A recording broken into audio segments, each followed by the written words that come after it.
तर मित्रांनो, मालेगाव येथील 3.5 वर्षाच्या एका बाळावर एकदम क्रूरपणे अत्याचार आणि जीव घेणाऱ्या नराधमाला शिक्षा कधी मिळणार यासाठी भरपूर आंदोलनं चालू होती.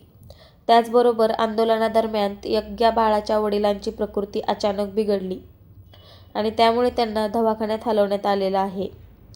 हे सगळं चालू असतानाच त्या नराधमाला एकदा दोनदा नाही तर तिसऱ्यांदा व्हिडिओ कॉन्फरन्सद्वारे कोर्टात हजर करण्यात आलं आहे. तर व्हिडिओ कॉन्फरन्सद्वारे का, तर कोर्टामध्ये त्याला असं नेलं तेव्हा आंदोलनकर्ते अतिशय आक्रमक होत होते.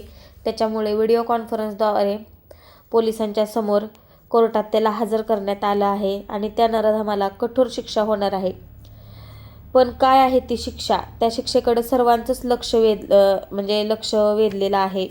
असा कोणता निर्णय घेतला आहे कोर्टाने की तो नराधम अक्षरशः दयेची भीक मागत आहे, लोळू भीक मागत आहे, असा निर्णय घेतलेला आहे कोर्टाने. तर 16 नोव्हेंबर हा काळा दिवस, जेव्हा या बाळाला अतिशय क्रूरपणे त्या नराधमाने मारलं, जीव घेतला, तिच्यावरती अत्याचार केले. आता त्या गोष्टीला 15-16 दिवस होत आलेले आहेत. पण आता अत्याचाराचं प्रकरण आणखीन एक समोर आलेलं आहे मालेगाव येथीलच.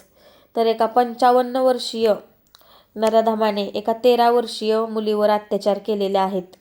ती 13 वर्षीय मुलगी ही मतिमंद होती.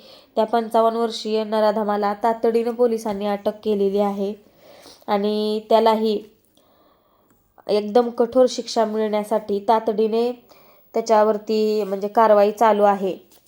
म्हणून आता कोर्टाने आणखीन हे दुसरं प्रकरण समोर आल्यापासून कोर्टाने अतिशय तातडीने निर्णय घेतला आहे. तर कोणता निर्णय घेतला आहे कोर्टाने? आता 11 डिसेंबरपर्यंत त्या नराधमाला न्यायालयीन कोठडी सुनावण्यात आली आहे आणि आता या केसची पूर्ण जबाबदारी उज्ज्वल निकम साहेबांनी घेतलेली आहे. त्यांना ही जबाबदारी सोपवण्यात आली आहे, कारण या केससाठी उपोषणकर्त्यांनी सुद्धा उज्ज्वल निकम साहेबांची मागणी केली होती.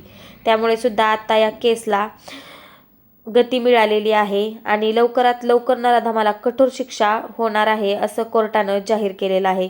त्यामुळे उपोषणकर्त्यांनी सुद्धा उपोषण तोपर्यंत स्थगित करण्याचा निर्णय घेतलेला आहे.